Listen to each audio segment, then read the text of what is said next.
Hi guys, so ito magluluto tayo ng puchero and this is all what just we need. Yung onion, garlic, tomato, tapos banana, our carrots, and of course our potato. And now we just need to fry it first, everything before we can just keep on going.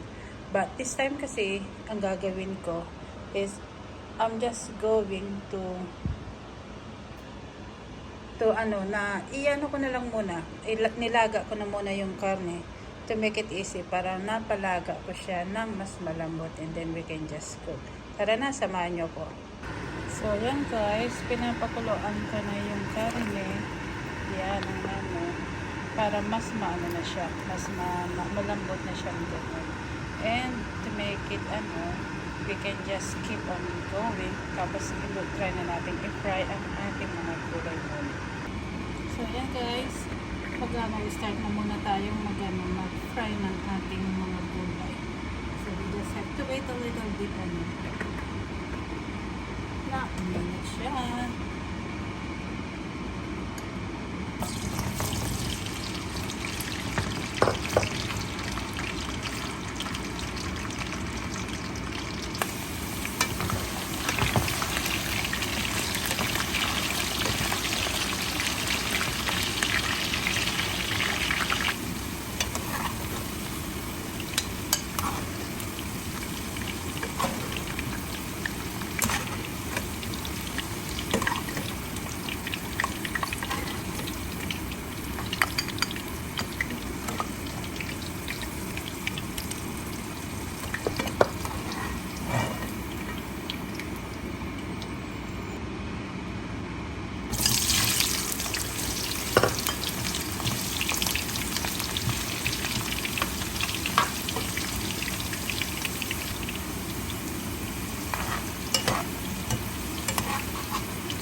Now, carrots is done.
After the onion, I just put the garlic.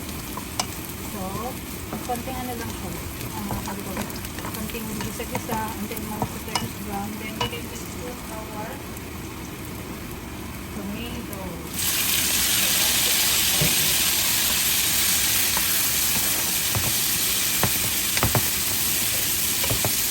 So, after this, since our meat na medyo tender na kasi kami nagsasabi ng nilaga, So we can just transfer this sa ating sa ating kasirola to make it much bigger. Kasi ito, ginamit ko, is pang isa-isa ko dyan.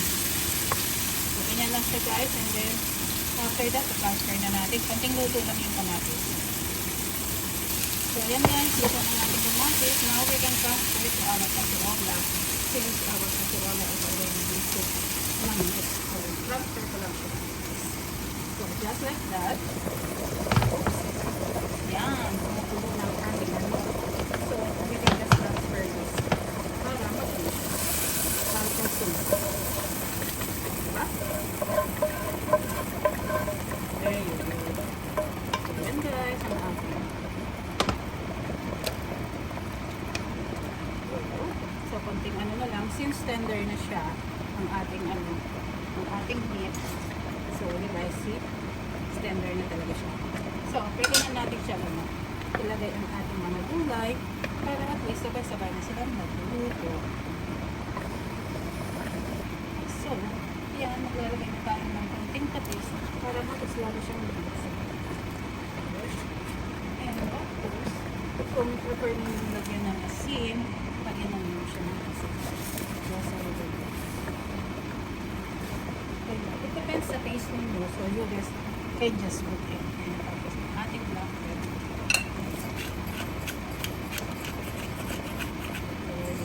And if you guys really wanted na medyo ano, then you guys can just put more like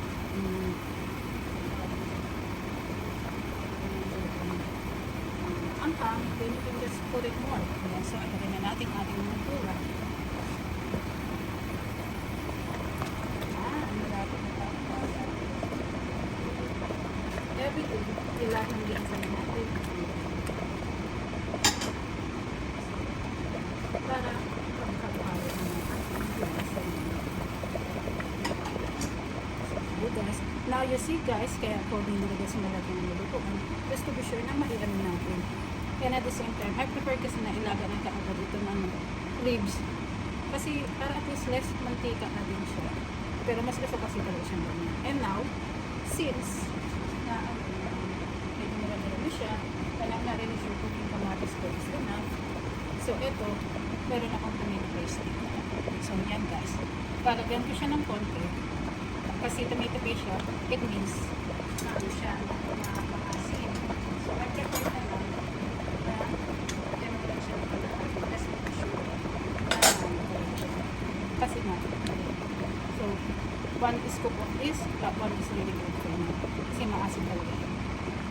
So, since para hindi siya masyadong maasin, so maybe about 1 scoop is enough. Depende kung na nakalagay yung scoop na sure. So, this is it. So, kung ganyan lang, and we're good. And, let's keep it simmer para lalo niya sarap yung kanyang. Waiting lang tayo until na maluto na siya ulit. So, waiting. Now, we can just over it. Ganyan lang po. So, let's wait. Ayan, guys. So, tingnan na natin. Kung ano ng lasa.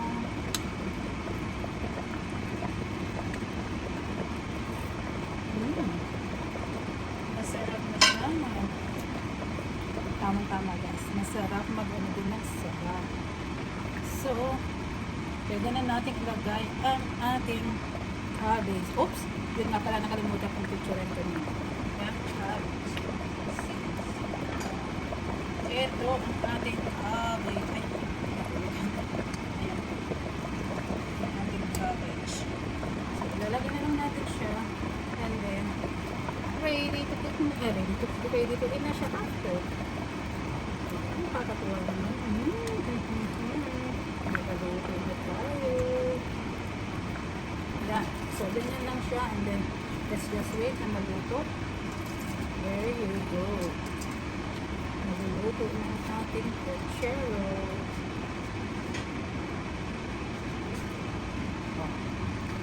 So, if you guys really wanted na ibisa din, yung i-fried ninyo ang meat, it's up to you guys. Pero sa akin kasi, mas gugustuhin ko na lang na i-ano ko siya, na ilaga ko siya para at least habang ginigisa ko yung naluluto ko na din yung karne. So, diba? So, yan guys. So, antayin na lang natin siya maluto. Tapos, baka na lang tayo. Pwede na tayo kumain. Konting tiis na lang, kakain na tayo. So, yan guys. Mukhang luto na aking gulay. Oh, asin na. Oops. Tama, pwede na. Pwede na itong kumuha ng pang-ulam natin. So, yan guys. Tikman na natin. Oh my gosh. This is really good. Oh, we have rice and what? Oops, that's it. It's another carrots. Carrots and cheese. There you go. And our golden roll. So there you go. So yan guys, tikman na naman natin ang ating naluto na puchero. Sasabaw pa lang. So good. Tapos, ang ating gulay, I love vegetables. Soft at tender at malinamnam. So for sure, magugustuhan talaga ninyo ito. Sorry.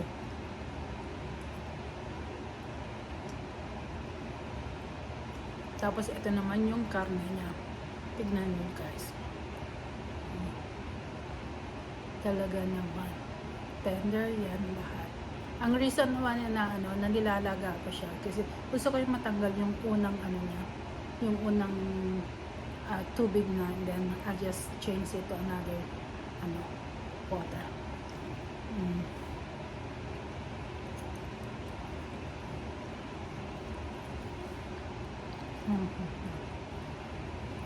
So good. So totoo lang guys, magugustuhan niyo siya. Thanks for watching. Tara na, kain tayo. Enjoy natin ito.